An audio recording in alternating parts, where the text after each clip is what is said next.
अब के समय में लगभग काफ़ी सारे यूजर्स क्रेडिट कार्ड के लिए ऑनलाइन अप्लाई करना चाहते हैं या फिर क्रेडिट कार्ड का इस्तेमाल करना चाहते हैं।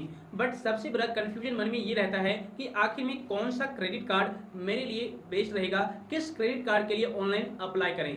क्योंकि मार्केट में काफ़ी सारे ऐसे बैंक हैं, चाहे पब्लिक बैंक हो या फिर प्राइवेट बैंक हो, यानी कि जो भी बैंक है मार्केट में बहुत सारे क्रेडिट कार्ड यूजर्स को ऑफर करते हैं, यानी कि वैरायटी वैरायटी के क्रेडिट कार्ड जो है कस्टमर्स को ऑफर करते हैं। अब यहाँ पर कस्टमर्स कंफ्यूज हो जाता है कि आखिर में मेरे लिए क्रेडिट कार्ड कौन सा बेस्ट रहेगा, किस क्रेडिट कार्ड के लिए हम अप्लाई करें। तो दोस्त इस वीडियो को एंड तक देखना। इस वीडियो में मैं आपको क्रेडिट कार्ड के रिगार्डिंग फुल इन्फॉर्मेशन दूंगा, यानी कि कुछ टिप्स बताऊंगा। अगर आप इस टिप्स को फॉलो करते हैं तो आप अपने लिए मन मुताबिक डिसाइड कर पाएंगे कि आपके लिए कौन सा क्रेडिट कार्ड बेस्ट होगा, कौन सा क्रेडिट कार्ड आप लेंगे, आप खुद से सेलेक्ट कर पाएंगे। सो वीडियो काफी ज्यादा इन्फॉर्मेटिव होने वाली है।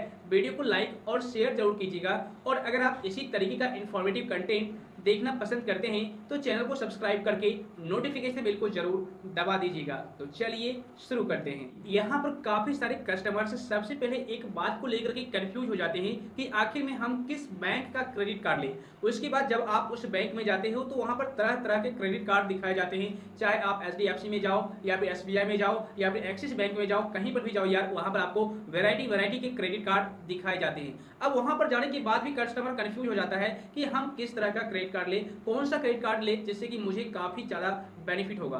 तो देखिए यहाँ पर मैं आपको कुछ टिप्स बता देता हूँ जिसको फॉलो करने के बाद आप आसानी पूर्वक अपने लिए क्रेडिट कार्ड सेलेक्ट कर पाएंगे। देखिए यहाँ पर जब आप मान लीजिए कोई बैंक सेलेक्ट कर लिए हैं, फॉर एग्जांपल आपने एक्सिस बैंक को ही सिलेक्ट कर लिया। अब आप एक्सिस बैंक में गए हो क्रेडिट कार्ड के लिए अप्लाई करने के लिए, तो वहां पर तरह तरह के क्रेडिट कार्ड के बारे में बताया जाएगा, आपको ऑफर्स किया जाएगा, ठीक है ना, ताकि आप कोई भी क्रेडिट कार्ड को ले पाओ। तो यहाँ पर सबसे पहला जो इंपॉर्टेंट पॉइंट आपको ध्यान देना है कि आप जो क्रेडिट कार्ड लेने वाले हो उसमें ज्वाइनिंग फीस भी देना पड़ेगा या फिर नहीं। ओके, क्योंकि काफी सारे ऐसे क्रेडिट कार्ड है, अगर आप उस क्रेडिट कार्ड को लेते हो तो वहां पर आपको लेने के लिए ज्वाइनिंग फीस लगता है, और काफी सारे ऐसे भी क्रेडिट कार्ड होते हैं जिसमें ज्वाइनिंग फीस नहीं होता, यानी कि बिल्कुल फ्री में होते हैं। और कुछ ऐसे क्रेडिट कार्ड होते हैं जिसमें यह बताया जाता है कि आपको यह ज्वाइनिंग फीस नहीं लेगा, ठीक है ना, वेव अप कर दिया जाएगा अगर आप इतने दिनों में, लास्ट 90 डेज में या फिर एक साल के अंदर अंदर इतना रुपया खर्च कर देते हैं इस क्रेडिट कार्ड से, शॉपिंग कर लेते हैं, तो आपको जो है ज्वाइनिंग फीस नहीं देना होगा। इस तरह का आपको ऑफर्स वहां पर दिखाया जाता है, बैंक की तरफ से आपको बताया जाता है। सबसे पहले आपको ये चेक करना है कि आप जिस क्रेडिट कार्ड को ले रहे हैं उस क्रेडिट कार्ड में आपको ज्वाइनिंग फीस भी देना होगा या फिर नहीं। इसके अलावा ज्वाइनिंग फीस के अलावा एक और फीस आता है जिसका नाम है एनुअल फीस। जी हाँ, देखिए होता क्या है कि आपको शुरुआत में स्टार्टिंग टाइम में ये भी बता दिया जाता है कि आपको एनुअल फीस नहीं लेगा, मतलब कि बैंक की तरफ से आपको लोभ लालच दिया जाता है, या फिर कुछ बैंक आपको बता भी देती है कि भाई यहाँ पर जो है आपको एनुअल फीस देना होगा, ठीक है ना। तो आप जब उस क्रेडिट कार्ड को इस्तेमाल करते हो तो हर एक साल आपको वहां पर एनुअल फीस देना होता है। किसी किसी क्रेडिट कार्ड का 1000 रुपये, 1500 रुपये, मतलब जैसा जिस वेरायटी का, जिस टाइप का आप क्रेडिट कार्ड लेंगे उसके अकॉर्डिंग आपको एनुअल फीस देना होता है। बट यहाँ पर कुछ बैंक ये भी कहती है कि भाई अगर आप एक साल में इतना रुपया क्रेडिट कार्ड से खर्च कर लेंगे तो एनुअल फीस वेव अप कर लिया जाएगा, उसी में मैनेज कर दिया जाएगा, ठीक है ना। तो सबसे पहले जब आप कोई भी क्रेडिट कार्ड ले तो ये चेक कर ले कि यह जो क्रेडिट कार्ड है वो, उसमें आपको एनुअल फी भी देना पड़ेगा, ज्वाइनिंग फीस भी देना पड़ेगा या फिर नहीं देना होगा, ठीक है। तो आप एक ऐसा क्रेडिट कार्ड सेलेक्ट करें जिसमें ना तो आपको एनुअल फीस देना पड़े और ना ही आपको ज्वाइनिंग फीस देना पड़े, यानी कि पूरी तरह से life time free credit card हो। चाहे आप उस क्रेडिट कार्ड को यूज करो या ना करो, आपको ना तो ज्वाइनिंग फीस देना पड़े और ना ही आपको एनुअल फीस देना पड़े। तो अगर आप एक बिगिनर से और क्रेडिट कार्ड लेना चाहते हैं तो इस पॉइंट को आप जरूर फॉलो कीजिएगा। अब यहाँ पर नेक्स्ट पॉइंट आपको जो ध्यान देना है वो भी काफी ज्यादा इंपॉर्टेंट है, और आपको क्रेडिट कार्ड लेने से पहले इस बात को जरूर ध्यान रखना चाहिए। ओके, जैसा कि आपको मालूम है जो भी क्रेडिट कार्ड आप लेते हैं उस क्रेडिट कार्ड में आपको एक टाइम पीरियड दिया जाता है कि अगर आप कोई भी रुपया, कोई भी अमाउंट खर्च करते हैं क्रेडिट कार्ड से तो 45 से 50 दिनों तक आप इंटरेस्ट फ्री इसको ले पाएंगे। मतलब कि ये यूं कहूं कि क्रेडिट कार्ड जो है एक तरह का शॉर्ट टर्म लोन ही है, आपको एक तरह का लोन दिया जाता है कुछ दिनों के लिए फ्री में, और उसके बाद आप उस पैसे को पेमेंट कर देते हो, ठीक है ना। तो जैसे कि मान लो कई बार ऐसा केसेस भी आ जाता है, ऐसी परिस्थिति भी आ जाती है जिसमें कि कुछ पैसे ड्यूज रह ही जाते हैं क्रेडिट कार्ड के, हम पे नहीं कर पाते किसी भी रीजन बस, ठीक है ना। तो आप क्रेडिट कार्ड लेने से पहले ये चेक कर लो कि अगर हम टाइम पर कभी भी किसी भी रीजन बस इस कंपनी को, इस बैंक को टाइमली पेमेंट नहीं कर पाते हैं पैसे को, तो हमें वहां पर कितना इंटरेस्ट पे करना होगा, कितना पेनाल्टी चार्ज देना होगा, कहीं ज़्यादा तो नहीं देना होगा। अगर ज़्यादा लग रहा है तो फिर उस क्रेडिट कार्ड को लेने से आप बचें, उस क्रेडिट कार्ड को आप अवॉइड करें, ठीक है ना। और अगर कम लग रहा है तो भाई आप ले सकते हैं, कोई दिक्कत नहीं है। देखिए इस पॉइंट को आपको ध्यान रखना है। देखिए यहाँ तक आप लोग अच्छी तरह से समझ गए होंगे कि अगर मैं क्रेडिट कार्ड लेना चाहूँगा तो किन किन बातों पर ध्यान रखना चाहिए। बट इसके अलावा भी जब मान लो आपने ज्वाइनिंग फीस के बारे में समझ लिया, एनुअल चार्ज के बारे में समझ लिया, पेनाल्टी इंटरेस्ट के बारे में आपने समझ लिया, और उसके बाद आप बैंक गए क्रेडिट कार्ड लेने के लिए, उसके बावजूद भी वहां पर अनेकों तरह के क्रेडिट कार्ड प्रोवाइड किए जाएंगे बैंक की तरफ से कि आपको इस क्रेडिट कार्ड पर इतना ऑफर्स मिलेगा, ये ऑफर्स मिलेगा। तो भाई आप कंफ्यूज हो जाते हैं पिक करने के लिए कि आखिर में कौन सा क्रेडिट कार्ड हम पिक करें, सेलेक्ट करें, क्योंकि वहां पर बैंक आपको तरह तरह के ऑफर्स के बारे में बताएगी, ठीक है ना। तो यहाँ पर जो सबसे पहला, काफी सारे कस्टमर्स क्या सोचते हैं जब भी क्रेडिट कार्ड लेना चाहते हैं तो वो अपने मन मुताबिक ऑफर्स चाहते हैं, ठीक है ना। क्योंकि देखिए कोई भी प्रोडक्ट जब आप परचेज करेंगे तो आप अपनी इच्छा अनुसार, अपने पसंदीदा अनुसार ही प्रोडक्ट को परचेज करते हैं, ताकि वो आपको प्रोडक्ट अच्छा लगे, आप उस प्रोडक्ट को यूज कर पाओ। तो उसी तरीके से जब कोई भी कस्टमर्स क्रेडिट कार्ड को लेता है तो वो ऑफर्स चेक करके ही लेता है कि आखिर में मुझे ये सारे ऑफर्स देखने को मिलेंगे या फिर नहीं मिलेंगे, ठीक है। तो आप अपने हिसाब से यहाँ पर सेलेक्ट कर सकते हैं ऑफर्स को चेक करके।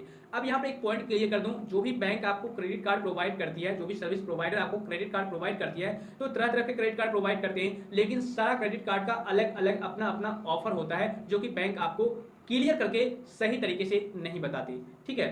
लेकिन यहाँ पर मैं आपको बता दूं, कुछ टिप्स मैं आपको बता देता हूँ जिसको आपको फॉलो कर लेना है। देखिए सबसे पहला जो पॉइंट है, आपको ये चेक करना है कि जिस क्रेडिट कार्ड को आप ले रहे हैं उस क्रेडिट कार्ड पर आपको वेलकम ऑफर मिलेगा या फिर नहीं मिलेगा। देखिए वेलकम ऑफर भी तरह तरह के होते हैं, वैसे कुछ क्रेडिट कार्ड में आपको इनडायरेक्ट वेलकम ऑफर मिलेगा और कुछ क्रेडिट कार्ड में आपको डायरेक्ट वेलकम ऑफर मिलेगा। और कुछ क्रेडिट कार्ड में से, क्रेडिट कार्ड में कंडीशंस होते हैं, अगर आप इतने दिनों में इतना रुपया खर्च कर लेते हैं तो आपको वेलकम ऑफर दिया जाएगा। अब वेलकम ऑफर भी तरह तरह के होते हैं, जैसे कि किसी होटल में आपको ठहरने के लिए वेलकम ऑफर मिलेगा, या फिर अगर आप अमेजोन का गिफ्ट वाउचर वहां पर आपको मिल सकता है वेलकम ऑफर के तौर पर, मतलब कि तरह तरह के ट्रैवल करने के लिए वाउचर आपको मिल सकता है, ठीक है ना। तो यहाँ पर तरह तरह के आपको वेलकम गिफ्ट वाउचर देखने को मिलेंगे, लेकिन किसी किसी में कंडीशंस होते हैं और किसी किसी में आपको डायरेक्ट दे दिया जाता है। तो सबसे पहले आप ये चेक कर लीजिए कि आप जिस क्रेडिट कार्ड को ले रहे हैं उस क्रेडिट कार्ड में आपको वेलकम ऑफर मिलेगा या फिर नहीं मिलेगा। अब यहाँ पर सेकंड पॉइंट जो है, यानी कि सेकंड बेनिफिट जो है, इसको भी आपको ध्यान देना है। जैसा कि आपको मालूम है कि हर एक क्रेडिट कार्ड को यूज करने पर आपको रिवार्ड पॉइंट देखने को मिलते हैं।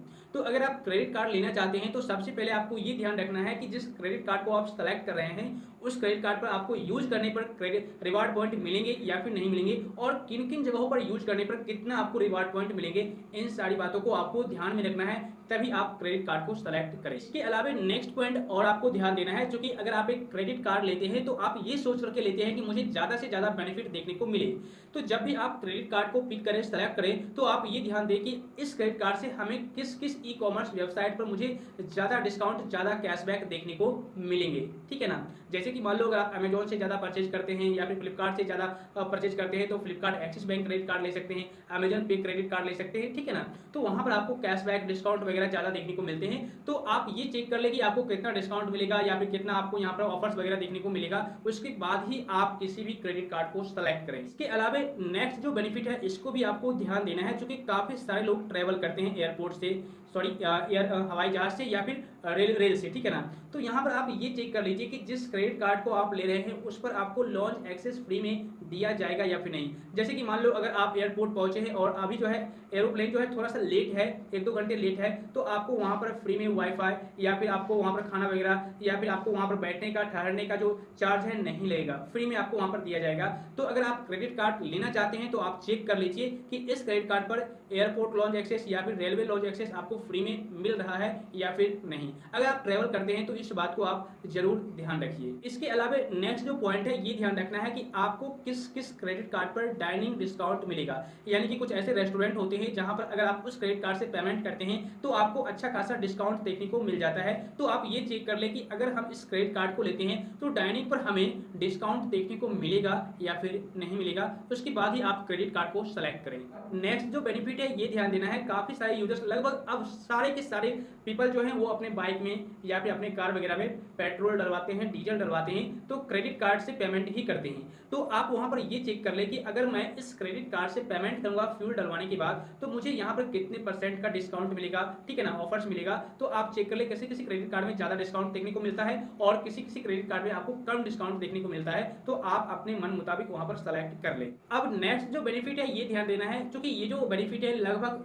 सारे क्रेडिट कार्ड तो नहीं देते हैं, लेकिन कुछ कुछ क्रेडिट कार्ड्स आपको ये बेनिफिट्स देते हैं, जिसका नाम है रोड साइड असिस्टेंस। जैसे कि मान लो अगर आप कार से कहीं पर भी जा रहे हो, ट्रेवल कर रहे हो और कार आपकी बीच रास्ते में ही खराब हो गई, तो इस फीचर के जरिए आप अपने कार को ठीक करवा सकते हो, सही करवा सकते हो। लेकिन ये जो फीचर है, ये जो सर्विस है, सारे के सारे क्रेडिट कार्ड आपको नहीं देंगे, कुछ कुछ क्रेडिट कार्ड में आपको देखने को मिलेगा। तो आप अपने मन के हिसाब से उस क्रेडिट कार्ड को सेलेक्ट कर लें। इसके अलावा अब के समय में काफी सारे ऐसे भी क्रेडिट कार्ड है जो एक और डिस्काउंट या फिर यूं कहिए ऑफर्स आपको देती है जब भी आप मूवी टिकट बुक करते हैं, चाहे पेटीएम से करो, चाहे बुक माई शो से करो, ठीक है ना। तो वहां पर क्रेडिट कार्ड क्या करती है कि वन बाय वन यानी कि 1 बाय गेट 1 फ्री करके इस तरह का सर्विस आपको देती है। यानी कि अगर आप एक टिकट को बुक करते हैं तो दूसरा टिकट आपको फ्री में दे दिया जाएगा, या फिर अगर आप एक टिकट को बुक करते हैं इतने रुपए का, तो आपको इतना % का डिस्काउंट दे दिया जाएगा। तो अगर आप इस तरह का क्रेडिट कार्ड लेना चाहते हैं तो आप अपने हिसाब से सेलेक्ट कर सकते हैं। इसके अलावा और भी काफी सारे बेनिफिट्स हैं जिसको आपको चेक करना चाहिए, यानी कि ढेर सारे बेनिफिट्स आपको क्रेडिट कार्ड प्रोवाइड करती है। उसके बाद आप जब भी क्रेडिट कार्ड को ले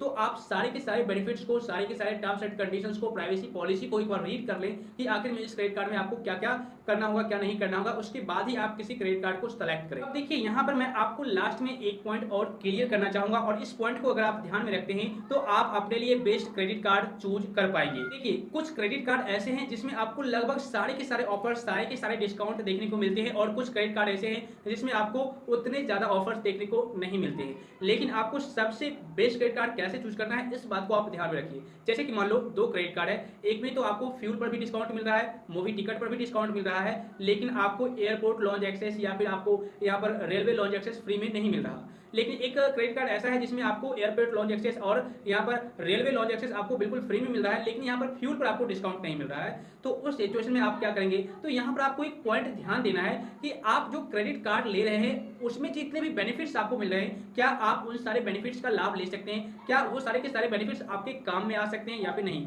अगर आप यहाँ पर एयरपोर्ट पर जाते ही नहीं है, ट्रेवल वगैरह करते ही नहीं है, तो ट्रेवल पर आपको जो भी लॉन्च एक्सेस मिलेगा एयरपोर्ट पर या फिर रेलवे पर, तो भाई आपको उससे क्या फायदा, कोई फायदा नहीं है। तो फिर उस क्रेडिट कार्ड लेने से क्या फायदा, ठीक है। लेकिन अगर आप मूवी टिकट ज्यादा बुक करते हैं और मूवी टिकट ऑनलाइन बहुत ज्यादा देखते हैं या फिर बुक करते हैं, तो उस सिचुएशन में आपको मूवी टिकट पर अगर कोई क्रेडिट कार्ड डिस्काउंट दे रही है, ऑफर्स दे रही है, तो आपके लिए वो क्रेडिट कार्ड बेस्ट रहेगा। या फिर मान लीजिए अगर आप फ्लिपकार्ट पर काफी ज्यादा परचेजिंग करते हैं प्रोडक्ट को, ठीक है, सामान खरीदते हैं, तो उस कंडीशन में आपको Flipkart axis bank credit card best रहेगा, क्योंकि वहां पर अनलिमिटेड 5% का कैशबैक मिलता है। लेकिन मान लो अगर आप फ्लिपकार्ट पर परचेज ही नहीं करते हैं कोई प्रोडक्ट, तो आप Flipkart axis bank credit card को लेकर के क्या करेंगे, उसमें तो आपको कोई भी ऑफर्स, कोई भी डिस्काउंट आपके लिए बेस्ट नहीं रहेगा, ठीक है ना। तो इस तरीके से आप अपने इच्छा अनुसार, यानी कि आप जहां जहां पर जो चीज का यूज करते हैं पेमेंट करने के लिए या फिर जिसमें आप ज्यादा इंटरेस्ट रखते हैं, उसके अकॉर्डिंग आप बेनिफिट्स को देखिए और उस बेनिफिट्स के अकॉर्डिंग आप क्रेडिट कार्ड को चूज कीजिए, तो आपके लिए वही बेस्ट क्रेडिट कार्ड रहेगा।